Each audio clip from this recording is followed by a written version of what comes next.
웃었죠. 저도 참 보고 참 좋구나 하는 생각이 듭니다. 오늘은 성령 강림을 감사하고 그 뜻을 생각하는 주일로 모든 교회가 지내고 있습니다. 교회 역사에서는 성령은 누구시냐? 성령은 우리에게 오시는 하나님, 생명을 사시는 하나님, 생명을 주시는 하나님, 줄여서 생명의 영이시다. 우리 사람의 생명뿐만 아니라 모든 생명이 있는 것에 성령이 임재하신다. 그렇게 교회는 고백합니다. 그래서 저는 여러분에게 설교를 하기 전에 누군가 성령 강림절을 기억하고 꽃꽂이를 해서 최대한 올려놓으려 했던 우리 교우 중에 어느 분의 그 마음, 그리고 그 꽃송이가 지상에서 이렇게 피어나기까지 지난 오랜 역사, 알고 보면 늘 보는 꽃이니까 꽃은 꽃이니 그러래도 뭐 성령이 추상적인 것이 아니고 글자 그대로 바람과 물과 퇴비와 그 모든 것을 햇빛과 그런 것을 뭉뚱거려서 우리 눈앞에 보이는 저렇게 아름답고 온 꽃을 피워내게 하시는 그 신비로운 그 무엇, 그것을 우리는 당연하다고 다양한 어떤 자연의 법칙으로서 되어가는 현상이라고 몰라서가 아니라 그것을 통해서 일하시는 생명을 있게 하고 아름다움을 창조하고 모든 추하고 시들어져 가는 것 속에서 다시 새롭게 새순을 내시는 성령님을 찬양하는 것입니다.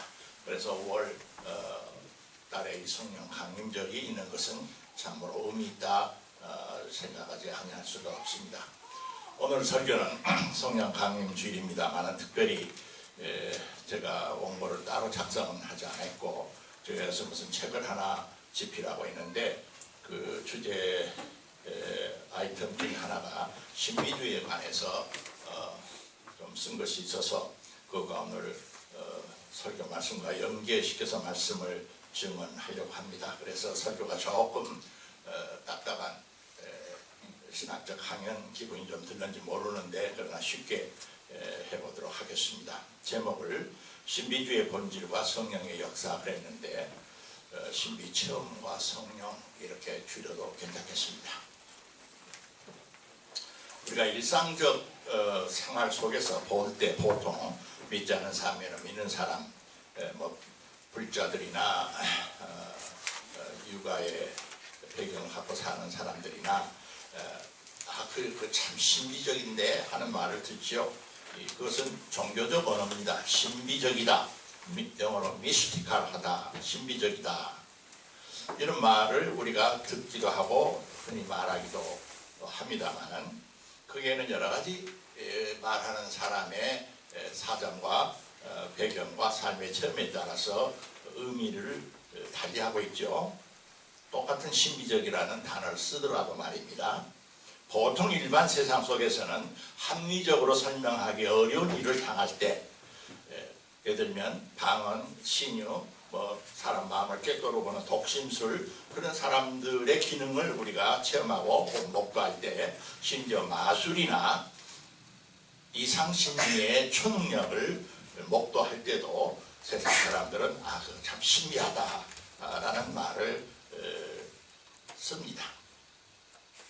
그러니까 일반적으로 말한다면 일반적인 의미에서 신비하다라는 이 단어는 보통 소위 우리가 말하는 과학적인 합리적 생각에서 볼 때는 비합리적이고 비과학적이라고 하는 그런 의미가 그 속에 스며들어 있습니다. 그런데 우리 그리스도교에서 20세기의 큰 목사였던 필릭이라고 하는 분은 놀라운 이런 말을 하고 있어요. 흔히 상식적으로 신비주의하고 우리가 말하는 현대인들의 그 합리주의는 서로 모순되고 부딪히는 것 같지만은 그 껍데기만 보니까 그런 것이다. 깊이 보면은 합리주의는 신비주의의 딸이다. 그런 말을 했어요. 합리주의는 심리주의의 딸이다. 얼른 이해가 안 되죠. 주로 이제 계몽주의 시대 이후에 이성을 가지고 모든 것을 생각하는 것을 핵심으로 하는 합리주의가 알고 보면은 인류 정신 속에 특히 기독교 신앙사 속에서 신비주의의 딸이다. 그것과 깊이 관련해 있다. 도리어 그 후예다. 그런 뜻이 옵시다. 왜냐하면은 신비주의는 보통 이 사람 속에 있는 어떤 내적인 빛, inner light, 내적인 빛, 그 내적인 말씀, 하나님이 내 속에서 말씀하신다 하는 것에 대한 어떤 직감적인 느낌을 사람은 갖는 존재일시다. 그것을 느낄 때 사람들은 하나님의 현존 체험을 하게 돼요.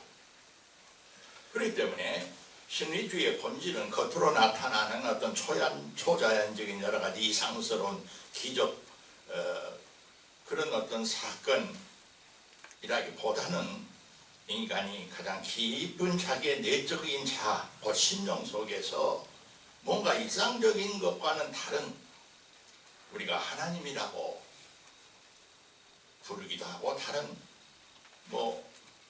여러 이름으로 부르지만 여하튼 그 초월적인 어떤 궁극적 실제가 문득 그분의 능력과 그분의 어떤 의미 충만한 진리에 의해서 평소 때 깨닫지 못하고 어둠 침침에 있던 내 마음이 밝아지고 경쾌해지고 눈이 새롭게 띄어지는 것 같은 그런 경험을 한다 그 말입니다.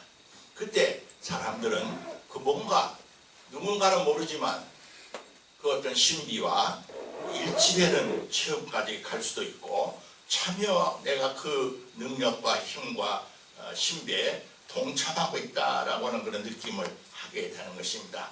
여기서 참여와 일치경험이라는 두 단어가 동시에 쓰여졌지만은 사실은 내 신비주의에도 역사 속에서 인류는 두 가지 어느 쪽에 방점을 찍느냐에 따라서 두 종류의 신비체험의 전통이 있습니다.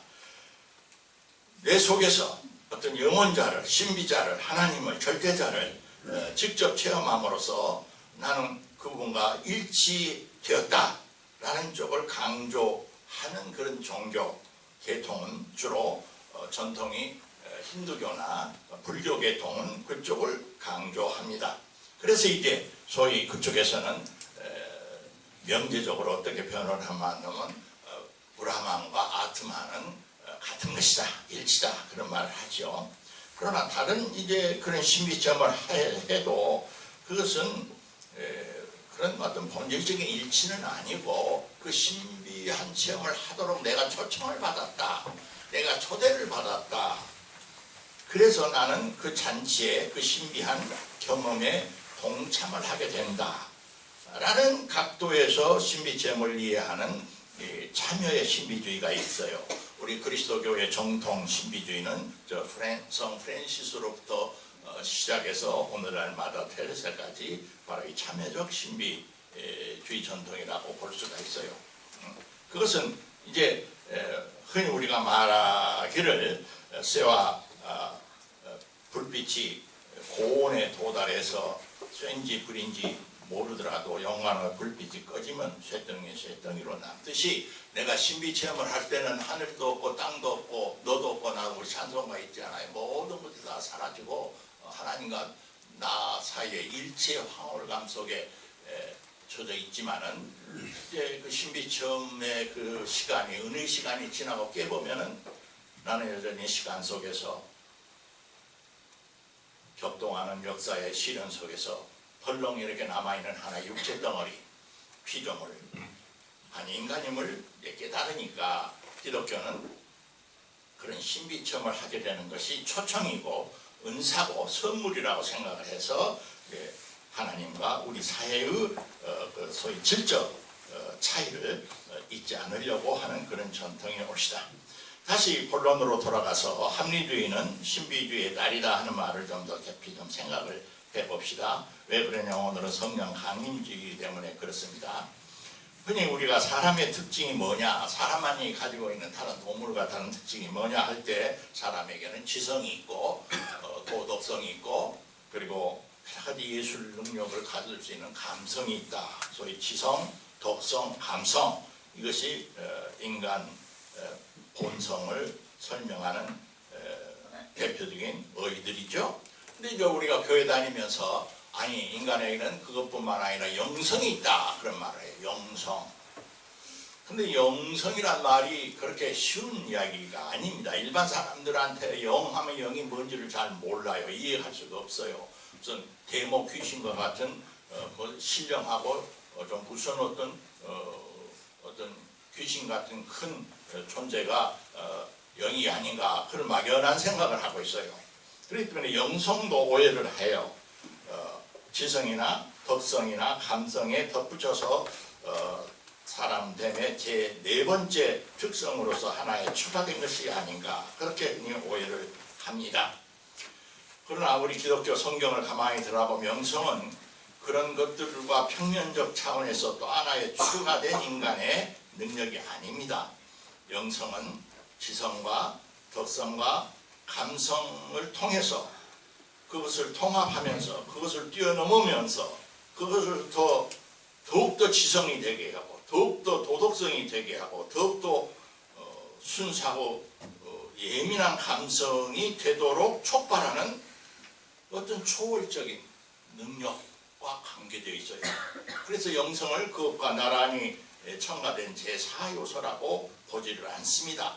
그래서 우리는 성령 안에서 흔히 말라 그 성령은 우리에게 오시는 하나님이란 말. 우리에게 오시는 하나님, 우리 속에서 일하시고 역동하시는 그 하나님의 얼굴 모습을 성령이라고 부르는 거예요. 성령이 따로 계시는 것이 아니라.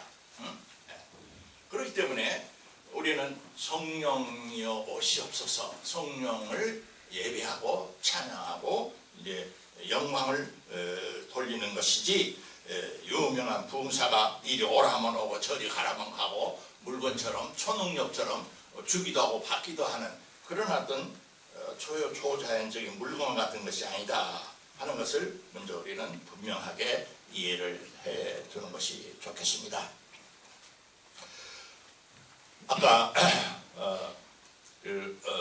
틸릭이라는 사람은 아주 유명한 20세기의 기독교의 큰 거성이어서 독일의 목사였는데 히틀러 때 미국에 이제 건너가서 큰 공헌을 했습니다만은 그 사람보다 한 30년 앞서서 윌리엄 제임스라는 사람이 하버드 대학에서 심리학도 가르치고 해부학도 가르치고 의사였던 유명한 사람이 있어요.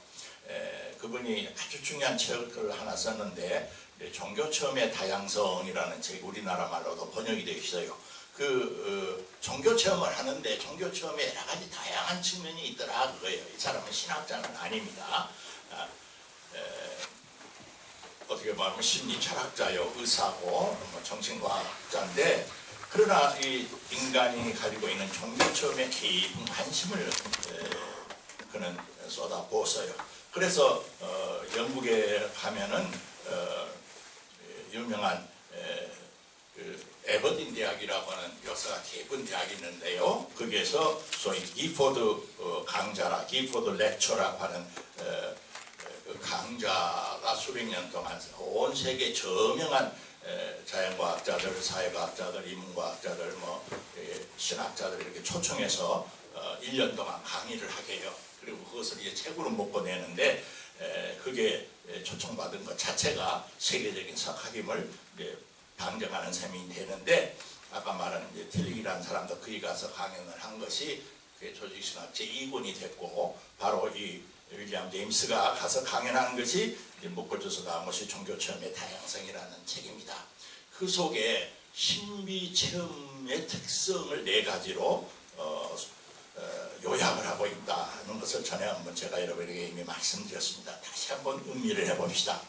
자기가 신비체험을 자세하게 이렇게 연구를 해보니까 신비체험을 하는 그 신비체험에는 4가지 특징이 있는데, 첫째는 그 신비체험을 한 내용을 말로 표현을 할 수 없는 특징이 있더라. 엄표 불가능성이 있더라 그거예요. 그렇기 때문에 자기가 어제 환상을 보고 하나님 나라 성령의 들림을 받아서 하늘나라에 갔는데, 하늘나라에 갔더니 뭐 음기둥이 메꿔 있고 금기둥이 메꿔 있고 보좌에는 어떻게 되어 있고 마치 직접 물건을 보고 온 것처럼 그냥 자신만만하게 설명한 사람은 가짜일 가능성이 많아요. 신비 체험은 분명히 하기는 하는데 그렇게 쉽게 말로 표현할 수가 없는 거예요. 왜 그러냐면은 신비 체험은 일상적으로 우리가 말을 할 때 어떤 인식의 주체, 객체, 주객 구조를 넘어서고 시간의 질서도 넘어서고 일상적인 경험과의 그런 질서 차원을 넘어서는 것이기 때문에 그것을 일상적인 질서 속에 담아서 말을 하려면은 이해가 안 되는 거예요. 그래서 더듬거리게 되고 비유를 하게 되고 마침 뭐뭐과 같고 마침 뭐뭐과 같고 하는 그런 식으로 더듬거려서 표현할 수밖에 없다. 엄표 불가능성, 말로 표현할 수 없는 성격이 있다. 둘째는 그럼에도 불구하고 이상하게 이해가 되는 지성적인 특징이 있다. 이렇게 말을 했어요.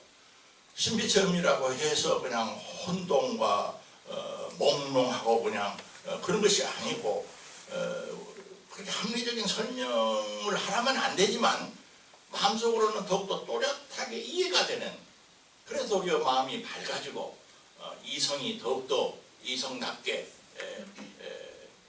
명증한 그런 상태를 경험하는 그런 체험을 하는 것이 진짜 신비체험자들의 특징이다. 그런 뜻이에요. 세 번째는 그 신비체험을 한 사람의 공통적 특징이 아주 시간적으로 단기적인 어떤 그 일시성의 특징이 있다. 사실은 이 단기적인 일성이라는 표현 자체가 일상적으로 우리가 경험하는 시간 경험을 표준으로 해서 이제 표현하는 것이지만은 다른 말로 표현하면은 신비체험 속에 있을 때의 시간은 우리에게 일상적 시간이 흐르는 그런 시간과는 다른 시간이어야 된다 그 말이죠. 100년의 경험을 한 것을 몇 초 안에 다 해버릴 수가 있는 것 같아요. 분명히 그 경험은 신비체험 속에서 뭐 어디도 가서 누구도 만나고 어릴 때부터 성장 과정의 전체가 파노라마처럼 분명히 평소 때는 잃어버리고 있었는데 어떤 신비 경험 속에서 내가 그것을 또렷하게 까맣게 잃어버렸던데 5살 때부터 70살 때까지 삶의 그 경험이 영화 필름 돌아가듯이 다 돌아갔으니까 시간이 걸려도 한참 걸렸을 건데 신비체험을 하고 난 다음에 보면은 그것이 뭐 불과 5초일 수도 있고 1분일 수도 있고 그렇다. 세상이 그래서 천년이 하루 같고 하루가 천년 같은 그런 말을 이제 종교에서는 한다 그거예요. 네 번째, 이것은 비동적인 수동적인 성격이 있다 그거예요. 물론 신비가가 그 신비체험을 하기 위해서 준비도 하고 금식도 하고 기도도 하고 절제도 하고 철야 묵상도 하지만 그래서 어디까지 내가 그 하나님의 영이 나에게 강림하시기를 임재하시기를 마음을 비고 신랑을 기다리는 신부처럼 그런 자세지 그 강요를 할 수 없다는 거예요. 신비체험은 진짜 신비체험은 특히 기독교 신비체험은 그래서 신비체험 한 사람은 내가 그런 신비체험을 하게 됐다. 그런 은혜 체험을 했다. 성령이 내게 오셨다. 그래서 부흥회나 어디 큰 국제 기독교 대회 가면 편말이 성령이여 오시옵소서 그렇게 표현한다. 성령이여 오시옵소서. 그런 특징이 있다. 이상의 네 가지 그 신비체험의 특징 때문에 사실은 정통적인 우리 개신교 신학이나 교회 목회자는 신자 개개인이 신비체험을 하는 것은 어거지로 뭐 말리거나 반대하거나 반대하지는 않지만은 매우 조심스러워해요. 특히 이제 개신교는 종교개혁 원리가 오직 성경만, 오직 믿음만, 오직 은총만 이런 것을 이제 강조하다 보니까 신비점은 잘못하면은 그 신비가가 성경도 필요 없고 믿음도 필요 없고 하나님과 직통해 가지고 직접적인 중간에 매개자를 필요로 하지 않고 도리어 중간에 매개자 그 사람들이 목사가 되든 신부가 되든 교황권을 중심으로 한 성직 질서가 되든 이런 예배의식이 되든 심지어 이런 예배의식까지도 순수 신비 체험을 방해할 수가 있다는 거예요. 그래서 그런 중간 매개체를 될 수 있도록 극성화시키든지 부정을 하니까 제도교회는 신비 체험 그 자체, 신비주 그 자체에 대해서 항상 경계 눈초리를 쏟아왔다는 어떤 것이 사실이란 말이에요. 그런데 그 체험을 정작 한 사람에게는 양보할 수 없는 절대적인 체험이거든.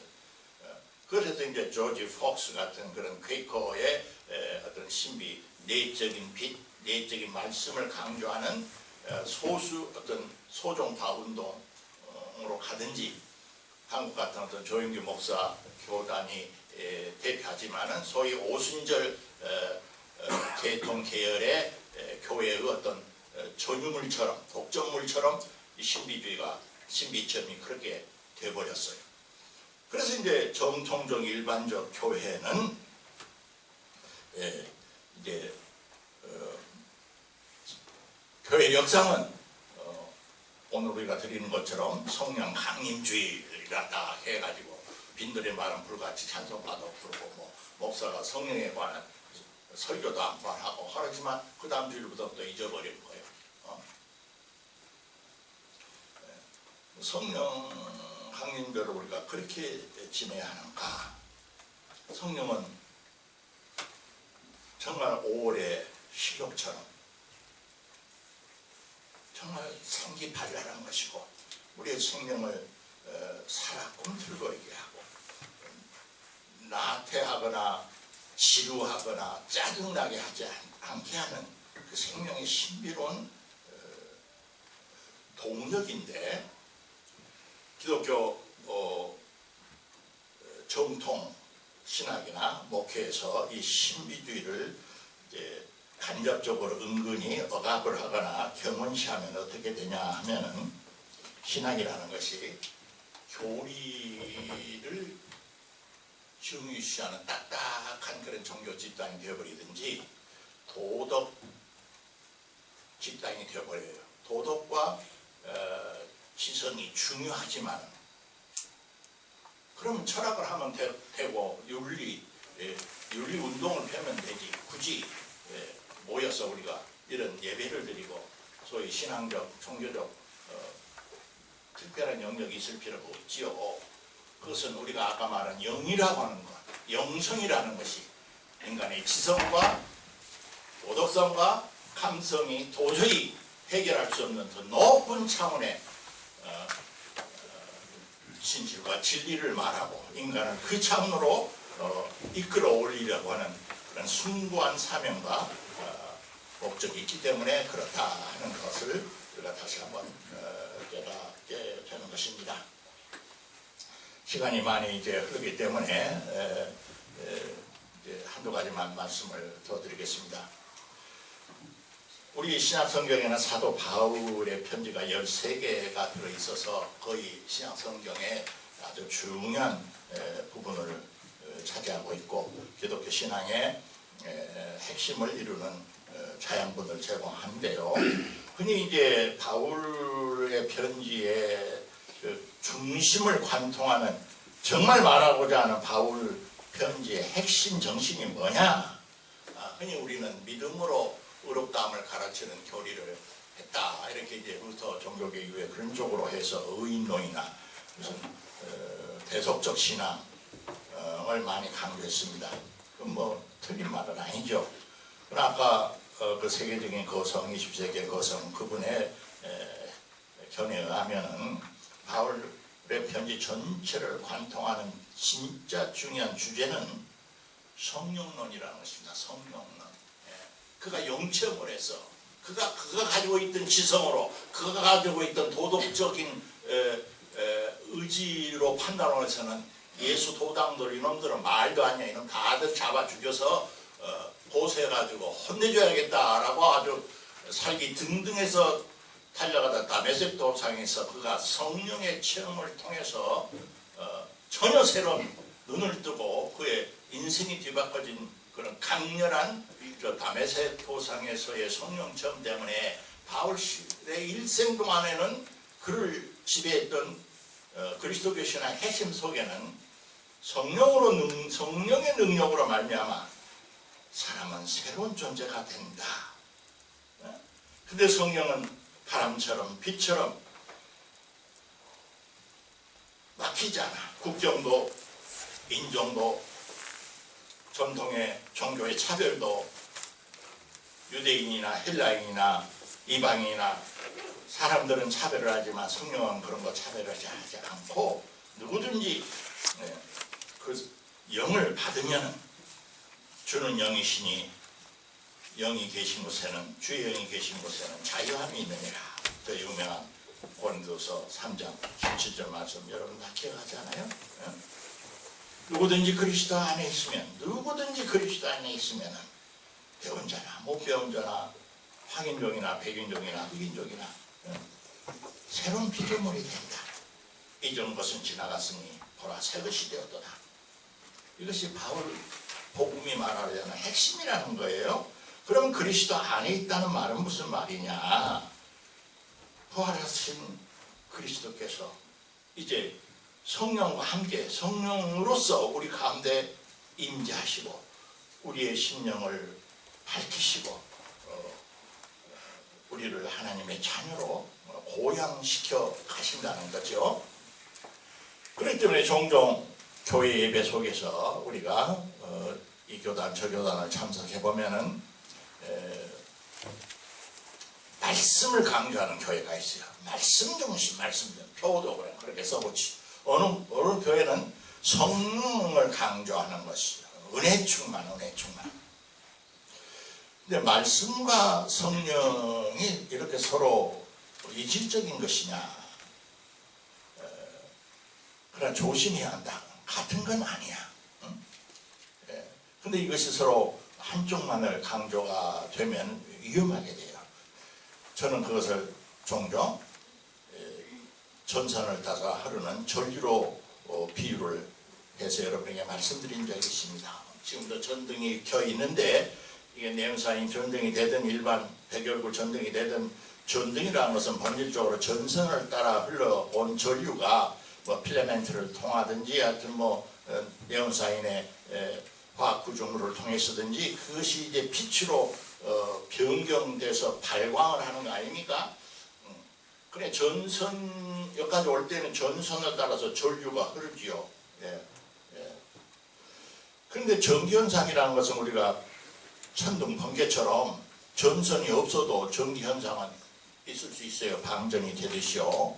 그런 것은 대단히 위험하지요. 우라랑 꽝꽝 한번 여성 병력을 배터리에 충전시키면은 한국의 자동차가 1년 동안 쓸 수 있는 전류가 저장된다고 하잖아요. 그러나 그건 그렇게 할 수 없으니까 밭에서 바깥은 소도 죽이고 농부도 죽이고 고목도 쓰러뜨리고 그래버린단 말이에요. 원리가 마찬가지예요. 전류가 흐르지 않는 전선은 무거운 구리철사에 불과하듯이 성경이라는 말씀을 전선이라고 생각을 여러분이 가정을 하시면은 성경을 읽을 때 또 이렇게 설교를 할 때 설교를 하는 자나 설교를 듣는 자나 성경을 읽는 자는 전선이에요. 전선. 그게 성령이 전류처럼 흐를 때 우리가 말하는 은혜와 감동이 일어나는 거예요.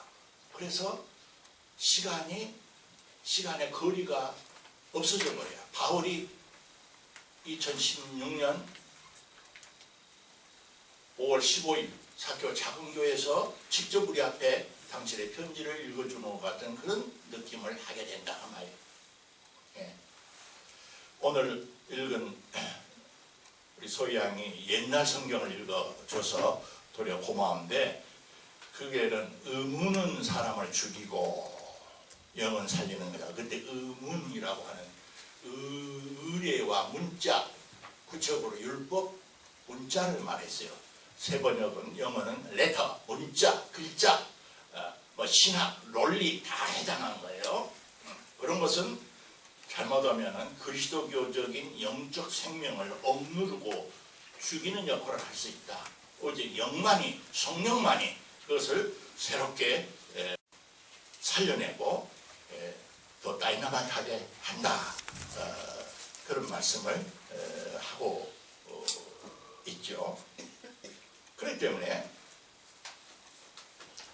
이제 오늘 말씀을 결론으로 내려서 성령 주일에서 이렇게 정리를 해 보겠습니다. 우선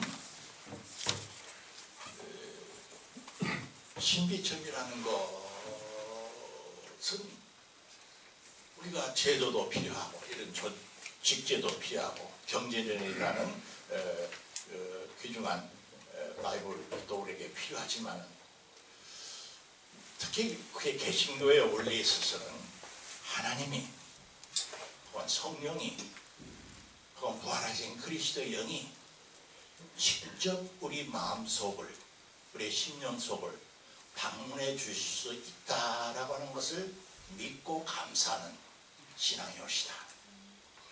아이고 나는 그 감당할 수가 없어요. 나는 내 마음속에 내 심령이 너무나 지저분하고 준비가 안 돼서 그래서 우리는 평소 때 모순 속에 있어요. 주님을 우리 마음속에 모시고 싶은 마음도 있으면서도 잠깐만 고려했어요. 다 청소는 다 내요. 5년 뒤에 10년 뒤에 담배도 끊고 술도 끊고 뭐 이것저것도 다 정리한 다음에 영원히 못하는 거예요. 그 주님은 성령으로서 우리 눈앞에서 문을 두드리고 계시는데 강제로 문 열어 하고 들어오시지는 않아요. 노크를 하고 있을 때 우리 쪽에서 준비되지 않았습니다만은 오시옵소서 하고 방문을 열어드리라는 겁니다. 둘째는 아까 말한 대로 합리주의가 신비주의의 반대가 아니라 그의 딸이라고 하는 진리를 다시 한번 기억합시다.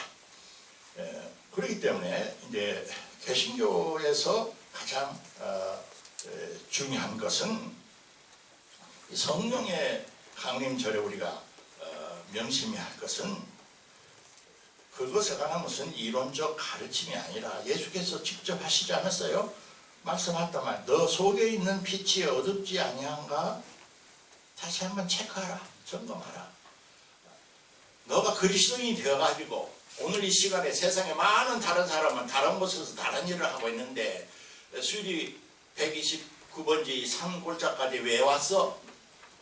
내가 잘나서 내가 하고 싶어서 온 것 같지만은 이미 이곳에 와 있는 사람은 여러분이 인정하다는 안 하든 성령의 여러분 마음속에 들어가신 과거 어느 한때가 있었고 그래서 여러분이 여기에 와 앉아 있는 거예요. 그게 보통 일이 아닌 거란 말이에요. 그래서 이제 이 세상 사는 동안에 나는 성령도 받은 적도 없고 성령하고는 거리가 멀고 그것은 조인규 목사 교회에서나 하고 뭐 기도 많이 하는 철학기도 금식기도나 하는 사람에게는 해당되지 나나 우리 가족에게는 아무 상관이 없다. 그런 생각 절대서는 아니 됩니다.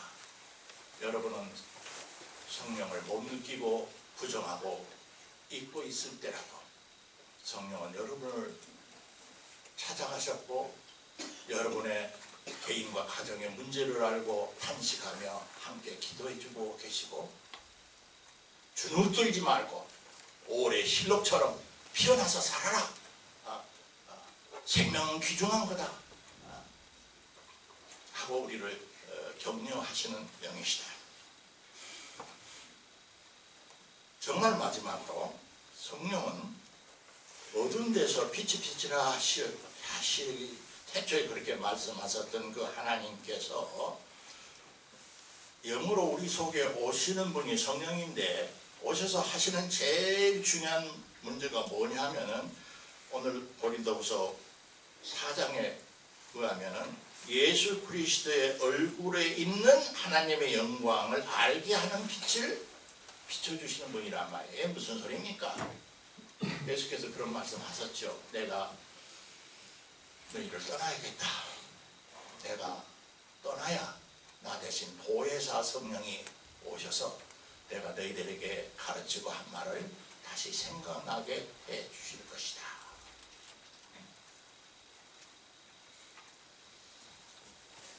그래서 예수 그리스도 얼굴 아래에 있는 그 하나님의 영광을 아는 빛, 그것을 우리가 우리의 심령 속에 비추면 받아도 어떻게 되냐 하면은 평소 때 상처받고 다쳐졌던 우리의 마음이 치유가 돼요. 열린 마음으로 바꿔줘요. 사랑을 할 수 있는 능력과 사랑을 받을 수 있는 용기가 생겨요. 용서하고 용서받을 수 있는 용기가 생겨요. 쉽게 되는 거 아니에요. 용서가 하려 해도 용서도 안 되고 상대가 용서를 한다고 해도 내가 용서를 수양이 안 되는 겁니다. 인간 심령이라는 게 복잡한 거예요. 근데 성령의 빛이 비추시면은 그것이 강하게 된다는 거예요. 그래가지고 우상이 득실거리는 이 우리의 삶 속에서 신비주의는 개인이 그런 영적인 은혜를 받아서 그냥 할렐루야 하고 황홀경 속에 서 있는 어떤 개인의 어떤 그 종교적 체험이 마지막 파이널 골이 아니고 우상 숭배에서 벗어난 일.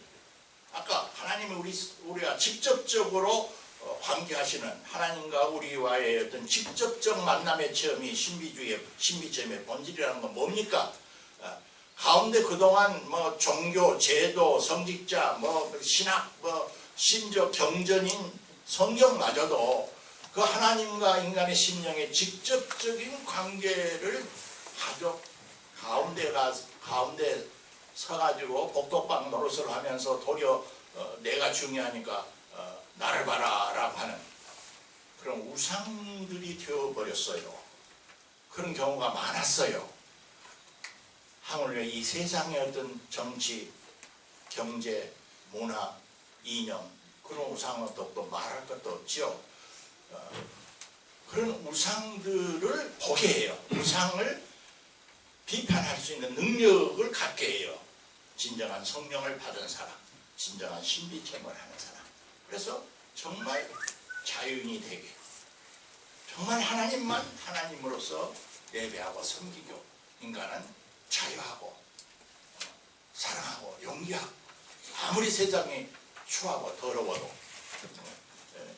거기에 굴복하거나 절망하지 않고 독수리처럼 그것을 들추고 날아가는 그런 용기를 갖게 된다. 그것이 기독교에서 말하는 성령 강림의 진정한 의미입니다. 사랑하는 여러분, 늘 생각하십시오. 기독교 교회의 출발은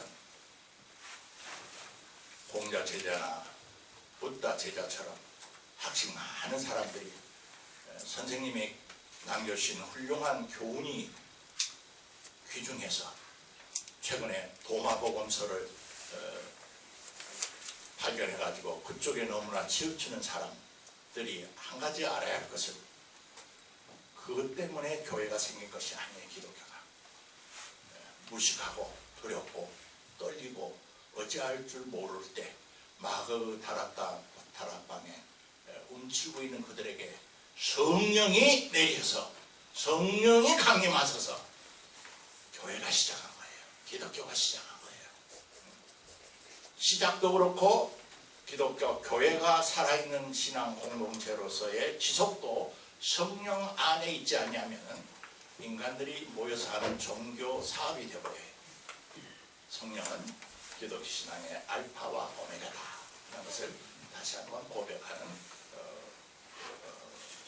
주일이 됐으면 합니다. 자, 기도 대신 여러분 주보를 보세요. 주보 사면 맨 끝에 있는 이건 이제 본래 성경 전체가 말하는 성령은 뭐 교회당 안에서 그냥 신자들과 논의는 그런 분이 아니고 만물을 생명을 주시는 이라고 하는 것이 기본 하나님에 대한 고백이 시편에 잘 나타나 있어요. 그것을 한 목소리로 크게 읽읍시다. 시작. 주께서 낯을 숨기신즉 그들이 떨고 주께서 그들의 호흡을 거두신즉 그들은 죽어 먼지로 돌아가리이다. 주의 영을 보내어 그들을 창조하사 지면을 새롭게 하시나이다. 주의 영을 보내어 그들을 창조하사 지면을 새롭게 하시나이다. 산을 들어 산하에 가득 찬 5월의 실록 속에서 성령이 일하시는 것을 느끼시는 여러분 되시기를 주의 이름으로 축원합니다.